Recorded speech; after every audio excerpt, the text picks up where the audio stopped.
दर्शकों, स्वागत है आपका हमारे YouTube channel secret of life पे। आज की वीडियो में हम बात करेंगे तुला राशि के लिए जनवरी 2026 राशिफल के बारे में। जनवरी के महीने में बुध और शुक्र की पोजीशन से, स्पेशली 12 जनवरी के बाद जब बुध और शुक्र का पोजीशन यहां आएगा तो कुछ कई बेहतर पॉसिबिलिटीज बनेगी, उस पर चर्चा करेंगे। साथ ही किन बातों का आपको ध्यान रखना चाहिए उस पर चर्चा करेंगे, और लेट लास्ट रेमेडीज की भी लास्ट में थोड़ी सी चर्चा करेंगे, क्या रेमेडीज आपको जनवरी में करना चाहिए। वीडियो काफी इंपॉर्टेंट रहेगी, लास्ट तक देखिएगा, ये सारी बातें मैं क्लियर करूंगा बहुत कम से कम समय में। सबसे पहले बात करूं स्वास्थ्य की। देखिए, शुक्र आपके लग रहे होकर के थर्ड हाउस में रहेंगे 1 से लेकर के 12 जनवरी तक, और फिर 13 जनवरी से ये मकर में यहां पे चले जाएंगे। शुक्र की पोजीशन अच्छी है, शुक्र पर किसी ग्रह का पाप प्रभाव नहीं है, तो स्वास्थ्य को लेकर के स्थिति ठीक दिख रही है। हाँ, राहु की दृष्टि थोड़ी सी लग्न पर जरूर है, तो आप थोड़ा सा योगा और मेडिटेशन से जुड़े रहें तो आपको शांति बनी रहेगी। राहु ऐसा कोई खास प्रॉब्लम नहीं कर पाएगा। रेस्ट स्वास्थ्य को लेकर के स्थिति ठीक दिख रही है। स्वास्थ्य के बाद बात करूं कैरियर प्रोफेशन की। किसी भी ग्रह का पाप प्रभाव आपके 10th हाउस पर नहीं है, ना ही राहु का ना ही शनि का। ना ढैया चल रही है, ना साढ़े साथी चल रही है, और 10th हाउस आपका पाप प्रभाव में नहीं है। और साथ ही अगर बात करूं तो शुक्र और बुध दो योग कारक ग्रह, शुक्र 13 जनवरी से और 17 जनवरी से बुध यहां पर आएंगे।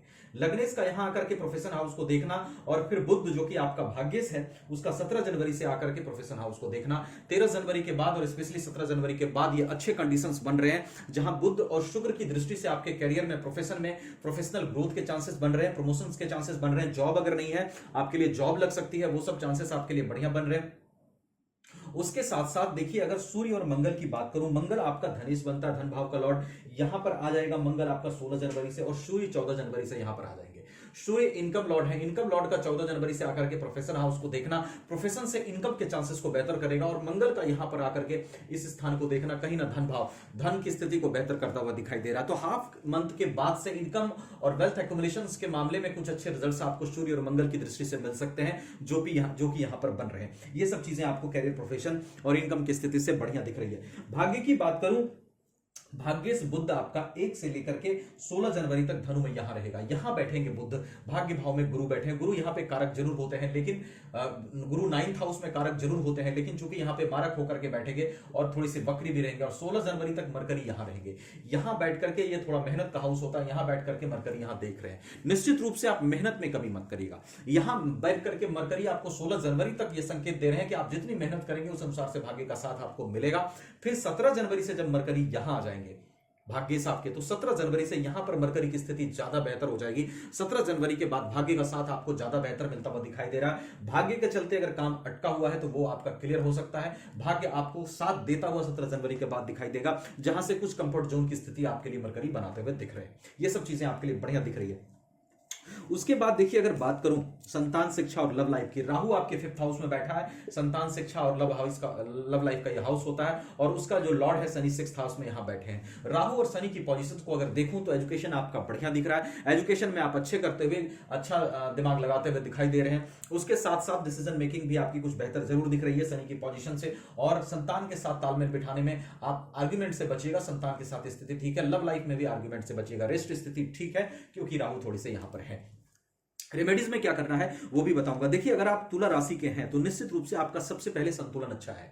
वीडियो बहुत अच्छे से समझिएगा, जो मैं बता रहा हूं गौर करिएगा मेरी बातों पे। संतुलन सबसे पहले आपका अच्छा है। संतुलन यानी जस्टिसफुल नेचर है। आप ऐसे व्यक्ति हैं जो बात को तौलकर बोलता है। अगर एक दो व्यक्ति के बीच में लड़ाई में भी आपको बिठा दिया जाए, फाइटिंग हुई है दो व्यक्ति के बीच, तो आप जो सही बात है, जो जिधर से सही देखेंगे उधर से खड़े हो जाएंगे। न्यायप्रिय होते हैं, जस्टिसफुल होते हैं और संतुलन स्थापित करते हैं। दो आदमियों के बीच देखते हैं कौन दब रहा है, कौन नहीं दब रहा है, उस अनुसार से आप काम करते हैं। एक अच्छा जस्टिसफुल नेचर आपका होता है। दूसरा, अगर आपकी बात की बात करूं, अट्रैक्टिव पर्सनालिटी होती है। पर्सनालिटी अट्रैक्टिव होती है, प्रभाव आप बनाना जानते हैं, और उसके साथ साथ ब्रॉड माइंड होता है। घर में भी और समाज में भी एक अच्छी व्यवस्था को आप जन्म देते हैं, एक अच्छी व्यवस्था को लेकर के चलते हैं। ये आपकी खूबियां होती है। मिलनसार होना, लोगों से मिलजुल कर काम करना, ये भी आपकी खूबी होती है, अच्छी होती है। हेल्पफुल एटीट्यूड होता है। अगर लोग आपका सम्मान करें, समाज में आपकी प्रतिष्ठा बने, प्रभाव बने, तो प्रभाव के लिए, प्रतिष्ठा के लिए, लोगों से सम्मान के लिए आप निश्चित रूप से अपना नेचर और ज्यादा हेल्पफुल रखते हैं, और उस चीज में आप अपना योगदान जरूर देते हैं,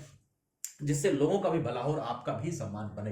ये चीज आपका होता है। और साथ में ब्यूटी आपको अट्रैक्ट करती है, काफी ज्यादा अट्रैक्टिव चीजों के प्रति, जो है सुंदरता के प्रति आप अट्रैक्टिव होते हैं। चीजों को सजा धजा कर रखना, गार्डनिंग का शौक होता है, घर को सजा कर रखना, ये सब शौक होता है। नेगेटिव ट्रैट्स की बात करूं तो थोड़ा कभी कभी ज्यादा इमोशनल हो जाते हैं, और लोगों की मदद करने के लिए कभी कभी खुद को परेशानी में डाल लेते हैं। ये एक दो चीज प्रॉब्लम्स आप में होती है।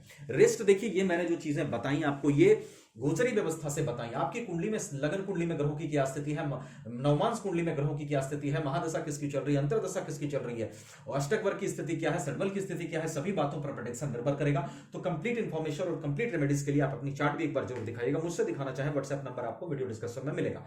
आपकी यहाँ की रेमेडीज की अगर बात करूं गोचर आधारित चीजों से, तो सबसे पहले आप राहु की थोड़ी सी रेमेडीज करिएगा, शिव चालीसा का पाठ करिएगा, शिव जी की आराधना करिएगा, वो राहु के लिए भी और प्रोफेसर लॉर्ड चंद्रमा के लिए भी, और थोड़ा सा माँ दुर्गा भगवती की भी आराधना करना आप, क्योंकि बुध आपका जो होता है भाग्यश बनता है और बुध की स्थिति माँ दुर्गा बेहतर करती हैं। आप उसके लिए दुर्गा चालीसा का भी पाठ कर सकते हैं। ये जनरल रेमेडीज आप कर सकते हैं। रेस्ट मैंने जैसा बताया कि आप चार्ट एक बार दिखाइए तो कंप्लीट इन्फॉर्मेशन, कंप्लीट रेमेडीज के लिए वो ज्यादा अच्छा रहेगा। वीडियो को लाइक करके चैनल को सब्सक्राइब जरूर कर लीजिएगा, क्योंकि मैं हमेशा कोशिश करता हूं आपको कम से कम समय में अच्छी वीडियोस देने की। Thank you so much.